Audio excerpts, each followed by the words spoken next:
जुने जाणते माणसं म्हणायचे, एखाद्या महत्त्वाच्या कामाला चाललो आपण, कोणत्या कामाला, हे सोयरिकीचं काम असेल, आणि मग जर मांजर आडवी गेली, मांजर माहिती आहे ना तुम्हाला, हा किती पायाची, किती पायाची, हा 6 पायाची ना, 4 पायाची, वा वा, 4 पायाची मांजर आडवी गेली तर जुने माणसं म्हणायचे, मांजर जर आडवी गेली तर 4 पावलं का होईना मागं आलं पाहिजे. का आलं पाहिजे बरं? हा मांजर आडवी गेली ना म्हणून आलं पाहिजे. काय होतं, मांजर आडवी गेल्यामुळे जुने माणसं म्हणायचे काम होत नाही, म्हणून 10 पावलं का होईना मागं आलं पाहिजे.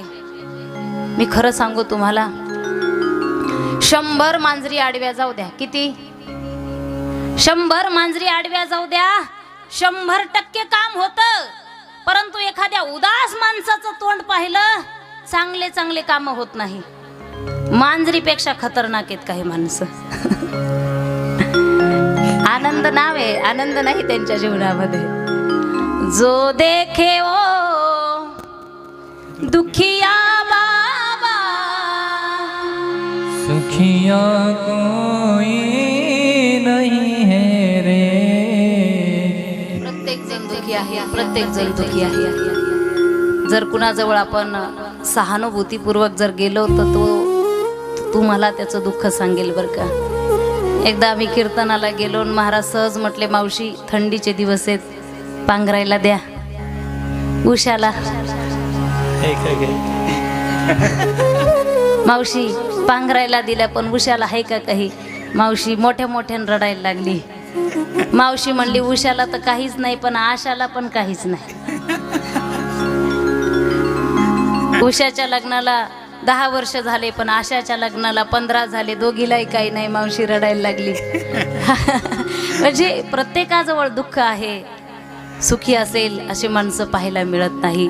सुखी कोण आहे? संत आहे सुखी.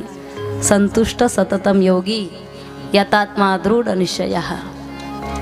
ते सुखी आहे. दुःख आहे प्रत्येकाच्या जीवनामध्ये, आणि हे दुःख नाहीसं करायचं असेल त्या भगवंताला शरण गेलं पाहिजे.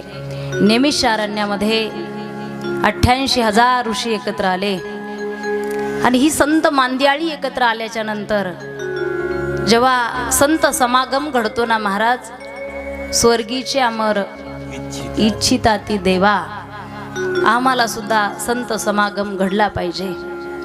88,000 ऋषी, त्यांना शौनक म्हटलं जातं.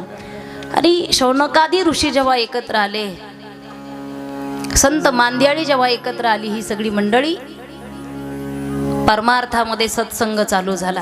आनंदी आनंद आहे. मला वाटतंय मंडपामध्ये बसल्यानंतर तुझी सून काम करते का, तिच्या सासरचे बाहेरचे लोक कसे आहेत, जावाई कसा आहे, मुलगा कसा आहे, हे विचारू नये सत्संगामध्ये आल्यानंतर. नाही तर मग दोघी बायकांची चर्चा सुरू होते. ती म्हणती, जावाई फार चांगला आहे, जावाई इतका चांगला आहे, इतका चांगला आहे, आष्टीला जाताना कधीच एकटा जात नाही.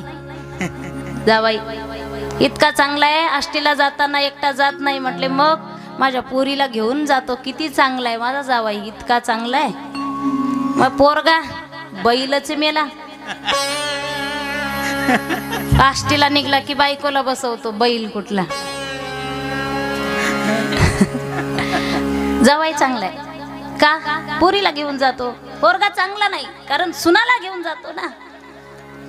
असो, सत्संगामध्ये नकोय त्या गोष्टी. शौनकादी ऋषी एकत्र आले, सत्संग सुरू झाला. फार आनंद आहे, फार आनंद आहे. आणि त्या आनंदामध्ये एका मोठ्या विभूतीचं त्या ठिकाणी आगमन झालं.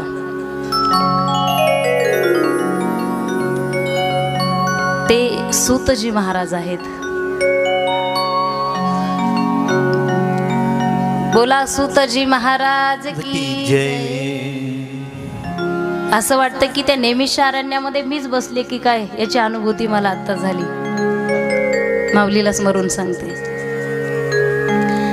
20 वर्षाचं वय आहे फक्त सूत महाराजांचं, आणि जे शौनक ऋषी बसलेले आहेत त्यांचं 1000 वर्ष वय आहे, 1000 वर्ष वय आहे.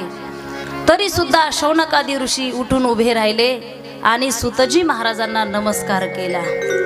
श्री संताची माथा चैनावरी, श्री संताची माथा चैनावरी, श्री संताची माथा चरणावरी, श्री संताची माथा चरणावरी. साष्टांग हे करी दंडवत, साष्टांग हे करी दंडवत, विश्वासी पावलो सांभाळवत, विश्वासी पावलो सांभाळवत रे, विश्वासी पावलो सांभाळवत रे, पावलो सांभाळवत रे, विश्रांती पावलो सांभाळवत रे, विश्रांती पावलो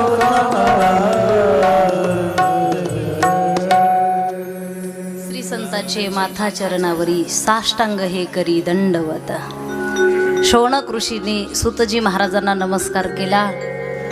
आमच्या वारकरी संप्रदायामध्ये पद्धत आहे, वय पाहिलं जात नाही, किती बलवान आहे हे पाहिलं जात नाही. धनवृद्धा बलवृद्धा आयुर्वृद्धास्तथैवच. वयाने मोठा आहे का? धनाने मोठा आहे का? नाही. बलाने मोठा आहे का? नाही. काय पाहिलं जातं? ज्ञान वृद्धास्तथैवच. जो ज्ञानाने श्रेष्ठ आहे तो सर्व श्रेष्ठ आहे. म्हणून सर्व शौनकादी ऋषींनी त्या ठिकाणी नमस्कार केला. नाही तर त्या दर्शनावरून किती वाद आहेत महाराज. कोण कुणाला वाकायचं? माणसं वाकायलाच तयार नाही. देवाचे दास व्हायला पाहिजे, कारण देव बॉस आहे. पण आता हे म्हणतात आम्ही काय बॉस नाही, आम्ही काय दास नाही, आम्हीच बॉस आहे, आम्हीच देव आहे. मनाने देव स्वरूप झाले काही लोक. आणि सुतजी महाराजांना व्यासपीठावरती बसवलेलं आहे. आणि शौनक ऋषींनी प्रश्न केला, महाराज बरं झालं तुम्ही आलात. सत्ययुग गेलं, त्रेता गेलं, द्वापार गेलं आणि कलियुग आलं. काय आहे या कलियुगामध्ये? काय आहे? नाही हो, कुणीच कुणाचं नाही, कुणीच कुणाचं नाही. विश्वास एकमेकावरती राहिला नाही. भावाभावामध्ये भांडणं चालू आहे. हुंडा न देऊन सुद्धा कोर्टामधून पोटगी मागितली जाते. असत्याने भरलेलं हे जग आहे महाराज. सत्याला त्रास आहे हो. ज्याचा काहीच गुन्हा झाला नाही त्याला शिक्षा भोगावी लागते. काय चाललंय या कलियुगामध्ये? स्वतःला स्टंट करण्यासाठी, स्वतःचं नाव मोठं करण्यासाठी एखाद्या गरीबाला मातीत घालण्याचं काम या कलियुगामध्ये चाललंय महाराज. अशांतता पसरलेली आहे, जीव शांत नाही. अरे ज्याला 50 एकर जमीन आहे तो सुद्धा म्हणत नाही पुरे. ज्याला 100 एकर जमीन आहे तोही पुरे म्हणत नाही. तो म्हणतो आणखी येऊ द्या. एवढी जमीन असून सुद्धा सकाळीच उठतो, पाटण बांध कोरायला जातो. असं हे कलियुग झालेलं आहे महाराज. सुतजी महाराज तुम्ही आलात, कृपा झाली आमच्यावरती. तुम्ही आलात तर मला सांगा, संसाराकांसाठी, या संसारिकांसाठी, यांच्या दुःखाची निवृत्ती होण्यासाठी असं एखादं साधन आम्हाला सांगा, जेणेकरून हा संसारिक जीव सुद्धा सुखी होईल, यांना सुद्धा समाधान मिळेल. सुतजी महाराजांना आनंद झाला. सुतजी महाराज तो गदगद हो गए. आनंद झाला, कारण संत भेटल्यानंतर, महात्मे भेटल्यानंतर त्यांना विचारू नये मला पोरग कधी होईल आणि त्याचं लग्न कधी होईल, त्याला लेकरू कधी होईल. ते भेटल्याच्या नंतर त्यांना जगाच्या कल्याणाच्या गोष्टी विचारल्या पाहिजे. देव कधी भेटेल हे विचारलं पाहिजे. ज्ञानोबाराय विचारायचे त्या कावळ्याला. ज्ञानोबाराय सांगायचे, सांग कावळ्या, अरे तू माझ्या घरामध्ये आला, दारामध्ये, अंगणामध्ये आलात, तू आला तर लोक म्हणतात शकून घेऊन आला. सांग माझा देव कधी भेटेल मला. संत महात्मे भेटल्यानंतर संसाराचं कसं होईल हे विचारू नका, परमार्थाचं कसं होईल हे विचारा. मी सांगू तुम्हाला एक शब्द, तुमच्या डायरीमध्ये नोट करून ठेवा. तुम्ही परमार्थ सांभाळा, देव तुमचा संसार सांभाळतो. तुम्हाला संसार सांभाळण्याची काही गरज नाही. आणि तेव्हा सुतजी महाराज सांगू लागले, श्रीकृष्णाय वयम नुमः. ज्या कृष्णाचं आपण भजन करतो, ग्रंथ नव्हे हा श्रीकृष्ण. श्रीमद भागवत कथेचं जर आपण श्रवण केलं तर सगळ्या दुःखाची निवृत्ती होते.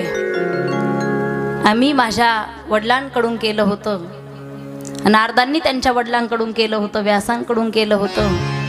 कारण नारद एकदा काय झालं, नारद एकदा फिरत फिरत या पृथ्वी तलावरती आले आणि आल्याच्या नंतर नारद सुद्धा एकदा दुःखी झाले. शौनकादी ऋषी म्हणतात, कृष्ण प्राप्ती करम शाश्वत साधनम तद्वाधुनाहा. कृष्ण प्राप्तीचं साधन आम्हाला सांगा. सुद्धी सांगायला लागले. नारद सुद्धा एकदा दुःखी झाले. दुःखी तुम्ही आम्ही होतो असं नाही, नारद दुःखी झाले. कधी दुःखी झाले? नारद फिरले अगोदर, प्रयाग तीर्थावरती गेले, काशीला गेले, हरिद्वारला गेले आणि असे फिरत फिरत फिरत नारद वृंदावनमध्ये गेले. वृंदावन असं धाम आहे ना महाराज. जसं वारीला गेल्याच्या नंतर एखाद्याचा धक्का लागला तरी आपण माऊलीच म्हणतो, बरोबर ना? आणि तसा जर धक्का इकडं गावाकडं लागला मग, पण वारीत तसं नाही, माऊली माऊली माऊली. तसं वृंदावनमध्ये गेल्याच्या नंतर श्री राधे राधे गोविंद गोविंद राधे, त्या राधेचं भजन करतात, राधे राधे म्हणतात. भक्तिपूर्ण आहे ते वृंदावन.